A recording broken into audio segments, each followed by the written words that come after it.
Hi hello this is Venkat. పక్షుల కోసం ధాన్యపు కుచ్చులు, ధాన్యపు తోరణాలు ఇవన్నీ మన ఆశ్రమ్ పబ్లిక్ స్కూల్ దగ్గర బయట ఒక బండి మీద పెట్టుకుని అమ్ముతున్నారు. పక్షులకు నీళ్ళు పట్టే గిన్నెలు అన్నీ ఈ దగ్గర అవైలబుల్గా ఉన్నాయి. మీరు పక్షుల కోసం ఆలోచించి మీరు కూడా ఏం పేరండి మీ పేరు? లక్ష్మీప్రసాద్ గారు, మీరు తయారు చేస్తారా? తయారు చేస్తాం. మా వాళ్ళు ఎలా పడతాయండి రేట్లు? ఈ తయారీకి చాలా ఇదిగా అవుతుంది. అంటే ఇది వరకు సులువుగా అవుతలేదు. ఓకే అయితే సులువుగా చేసేవారండి. కొంచెం తెలక అతనిగా టైం పడుతుంది. ఓకే, ఇప్పుడు వీటిని చేసేవాళ్ళు లేరండి? ఇది చేసేవాళ్ళు బాగా తగ్గిపోరండి బాగా.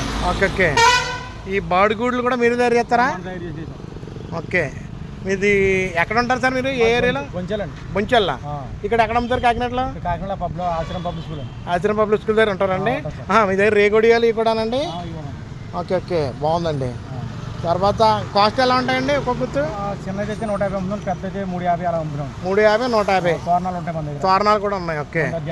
ఓకే, ఈ రోజుల్లో కూడా మీరు పక్షుల కోసం మీరు చాలా వరకు చేయించి పూలదండలు కూడా చేస్తారు అన్నమాట. ఓకే, బాగుందండి. ఈ గూడు ఎంత పడుతుందండి? 150 రూపాయలండి. ఓకే, మీ అడ్రస్ పెడతానండి. ఎవరన్నా మా టీవీ అని పంపించారంటే రేటు తగ్గించేమండి. మరి తగ్గించేస్తారా? ఓకే, సరే అండి.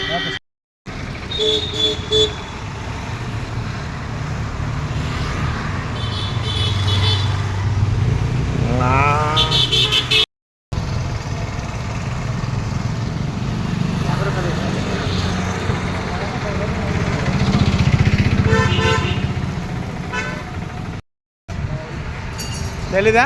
250 రూపాయలు సార్ కేజీ. 250 రూపాయలు. సరే, ఇవన్నీ కలెక్ట్ చేయడం చాలా కష్టంగా ఉంటుంది కదండి. ఓకే,